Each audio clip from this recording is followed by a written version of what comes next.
안녕하세요. 오늘의 사연입니다. 구독과 좋아요 한 번씩 부탁드릴게요. 바로 사연 시작하겠습니다.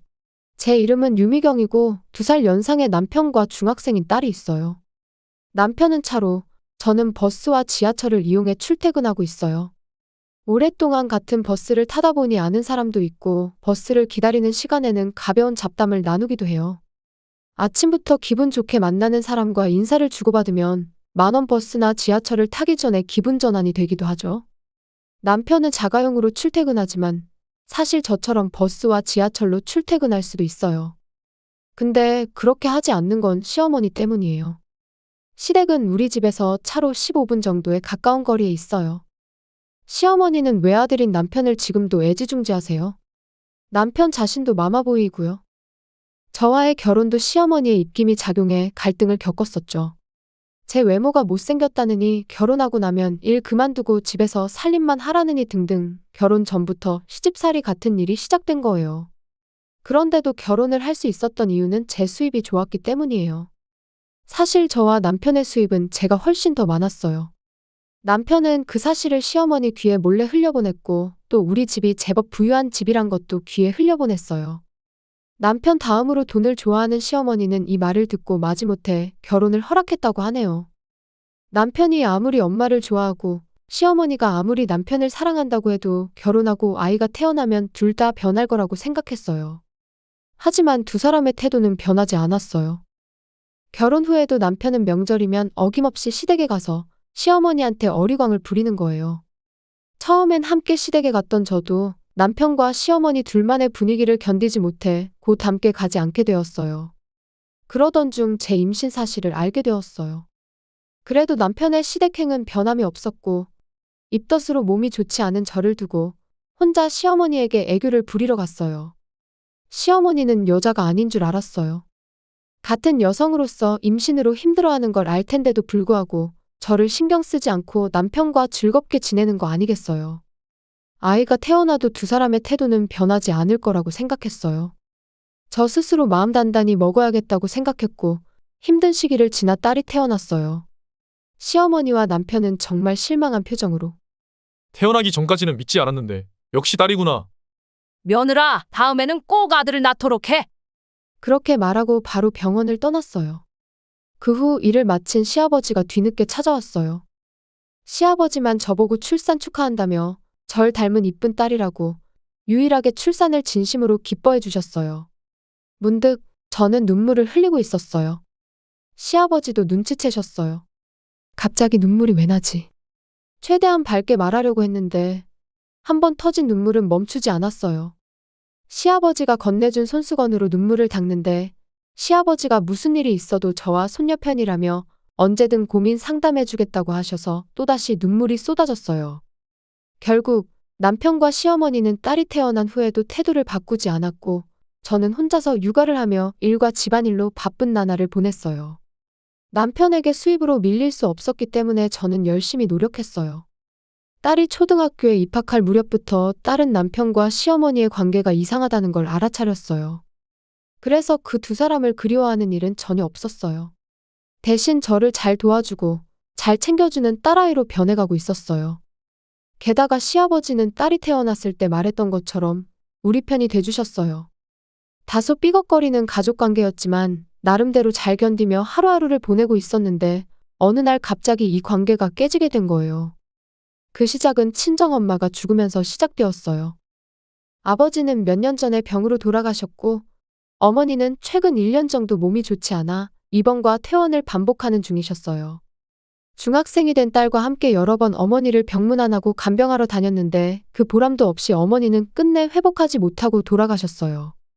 형제가 없는 저는 이모의 도움을 받아 장례식을 치를 수 있었어요. 왜냐하면 남편이 장모님 장례식을 왜 자기가 준비해야 하냐고 말도 안 되는 말을 했었거든요. 그 말을 우연히 딸이 들었는데 아빠, 외할머니가 돌아가셔서 엄마가 가장 슬프고 정신없는데 왜 엄마한테 다 준비하라고 하세요? 슬퍼할 시간도 주지 않고 엄마한테 너무한 거 아니에요? 괜찮아 딸. 나는 아빠에게 기대하는 게 없어. 남편은 콧방귀만 뀌고 어디론가 나가버렸어요. 아마도 시어머니에게 갔겠죠. 남편이 갈 곳은 그곳밖에 없으니까요. 이모와 딸 그리고 시아버지의 도움으로 어머니의 장례식을 무사히 마칠 수 있었어요. 남편은 아무 도움도 주지 않았는데도 불구하고 친척석에 슬그머니 앉아있어 딸이 노려보았지만 얼굴에 철판을 깔았는지 뻔뻔했어요. 물론 시어머니는 장례식에 얼굴도 비치지 않았어요. 예상하긴 했지만 일부 친척들은 시어머니가 오지 않은 걸 믿기 힘들다는 사람도 있었어요. 그리고 어머니의 유산 상속에 관한 얘기가 나왔어요. 어머니는 사전에 변호사와 상의해서 유산에 대한 유언장을 작성해 놓으셨더라고요. 아마도 자산가였던 아버지의 유산을 포함해 친척들 간의 다툼이 생기지 않도록 하기 위해서였을 거예요. 어머니의 유산은 결국 저와 딸이 절반씩 상속받게 되었어요. 딸한테도 유산을 남겨준 건 어떤 길을 가든지 간에 그 돈으로 잘 살았으면 좋겠다는 뜻이었다고 하네요. 친척들도 모두 동의해 주셔서 별다른 다툼 없이 상속이 결정되었어요. 그 자리에 있던 남편은 자신과 상관없는 일인데도 불구하고 미소 지으며 왠지 모르게 기뻐하는 표정을 짓고 있었어요. 그 모습이 기분이 나빴던 기억이 뚜렷이 나요. 그리고 상속 절차가 마무리되자 남편은 다시 시어머니에게로 향하는 것 같았어요. 정말 시어머니와 무슨 이야기를 하는 건지.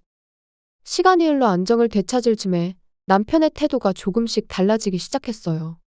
늘 자가용으로 출퇴근하던 남편이 어느새 버스와 지하철로 출퇴근을 하는 거예요. 게다가 일부러 저와 시간을 맞춰 버스 정류장까지 함께 걸어서 가는 거예요. 버스 정류장까지는 걸어서 5분 정도 거리예요. 남편과 함께 버스 정류장까지 걸어가면서 딸에 대한 이야기, 일 이야기 등을 나누며 걷는 기분은 나름 신선했어요. 쓸데없는 이야기를 할 때도 있었지만 그래도 남편과 함께 걷는 것이 의외로 좋다는 느낌이 들었거든요. 항상 버스 정류장에서 만나는 낯익은 사람들도 남편분이시냐며 보기 좋다는 말들을 건넸고 남편도 좋은 덕담을 주고받는 모습을 보며 흐뭇하게 생각했어요. 그러나 이건 남편의 큰 작전의 일부일 뿐이었어요. 어느 날 일이 좀 밀려서 평소보다 1시간 정도 늦게 퇴근했어요. 평소처럼 버스 정류장에서 내려 집으로 가는 좁은 길을 걷는데 골목길에 들어서자마자 뒤에서 차가 엄청난 속도로 달려왔어요. 피할 수도 없이 저는 차에 부딪혀 날아가 버렸어요. 땅에 쓰러졌을 때는 이미 의식이 희미해졌고요. 저를 들이받은 차에서 두 사람이 내리는 게 보였고 두 사람은 제가 거의 의식이 없는 걸 확인한 후 대화를 나눴어요. 이제 계획대로 보험금이 나올 거라며 상속받은 재산이 꽤 되니깐 그 돈 받게 되면 세계 일주라도 갔다 오자는 대화를 주고받는데 이 두 사람은 시어머니와 남편이었고 주위를 두리번거리고는 아무도 없다고 판단이 들자 엄마는 이 차 처리 좀 해줘요. 나는 의심받지 않기 위해 이대로 집에 가서 알리바이를 만들어 놓을 테니까요. 알았어. 차는 내가 알아서 처리할게. 두 사람은 서로 다른 방향으로 가버렸어요. 이 두 사람은 저를 들이받고 보험금과 어머니의 유산을 챙기려고 했던 거죠. 저는 이 둘을 도저히 용서할 수 없었고 어떻게든 119를 부르려고 했어요. 그러나 치밀한 남편 때문에 제 폰은 남편이 가져온 망치에 망가져버린 상태였어요. 어떻게 하면 저들에게 복수할 수 있을까? 온몸의 통증으로 의식이 점점 흐려져 갈 때 뒤에서 들리는 듯한 목소리가 들렸어요. 그 목소리가 마지막 희망이라고 생각해서 저는 마지막 힘을 다해 도와달라고 외쳤어요. 그리고 정신을 잃었는데 제가 깨어난 건 사고 후 며칠이 지난 후였어요. 제 옆에는 딸이 자고 있었어요. 부드럽게 딸의 머리를 쓰다듬어 주자 딸이 눈을 떴어요. 그리고는 딸은 곧바로 간호사를 불러오겠다며 뛰쳐나가 간호사를 불러왔고 간호사 처치가 끝나자 딸이 다시 돌아왔어요. 엄마, 아픈 곳은 없어요? 계속 걱정하고 있었어요. 미안해, 걱정 끼쳐서. 그리고 혼자 있었던 거야? 그러자 딸의 뒤에서 시아버지가 등장하셨어요. 깨어난 저에게 시아버지는 고개를 숙이셨어요. 이번엔 아내와 아들 때문에 정말 미안해. 살아있어서 정말 천만다행이야. 라고 말했고 시아버지는 모든 걸 다 아는 듯한 표정이셨어요.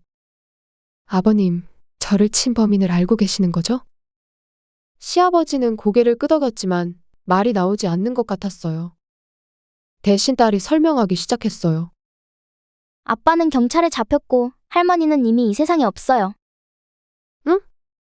지금 뭐라고 했어? 아버님, 죄송합니다만 이게 무슨 말이죠? 며느라, 널 친 건 아들과 집사람이야. 이건 알고 있겠지? 네, 알아요. 의식을 잃기 전에 두 사람이 제 보험금이 어쩌고저쩌고 유산을 받을 수 있다는 등의 이야기를 하는 걸 들었어요. 잘 알고 있네. 그리고 사고 당시 이웃집 방범 카메라에 사건의 순간이 제대로 남아 있었어. 음성까지는 남아있지 않지만 차에 치이는 순간과 두 사람이 차에서 내려 며느리의 상태를 확인하는 모습, 폰을 망치로 조심스럽게 부수는 모습 등 모든 게 찍혀 있었어. 그래서 남편이 잡혔다는 거였군요. 근데 어머님이 이 세상에 없다는 건 무슨 말이죠? 어머님은 어떻게 되셨어요? 사고 난 뒤 차를 끌고 신호위반하고 과속하다가 교차로에 진입하던 트럭과 충돌했어. 병원으로 바로 옮겨졌는데 손쓸 방법이 없다고 하더라고. 어머님 장례식은 했어요? 아직 안 했는데 며느리 일도 있고 해서 조용히 할까 싶어.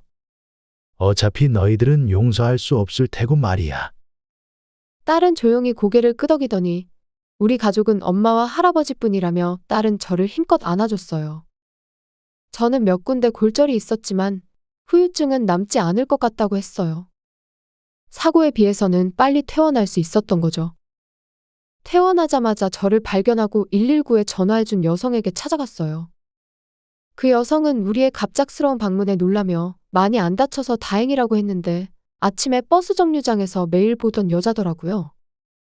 저는 진심으로 정말 고맙다고 했고 딸도 함께 감사의 말을 전했어요. 그 후 저는 혼자서 경찰에 체포된 남편을 면회하러 갔어요. 경찰의 조사가 상당히 견디기 힘들었는지 남편은 몇 년은 늙어 보였어요. 여보, 미안해.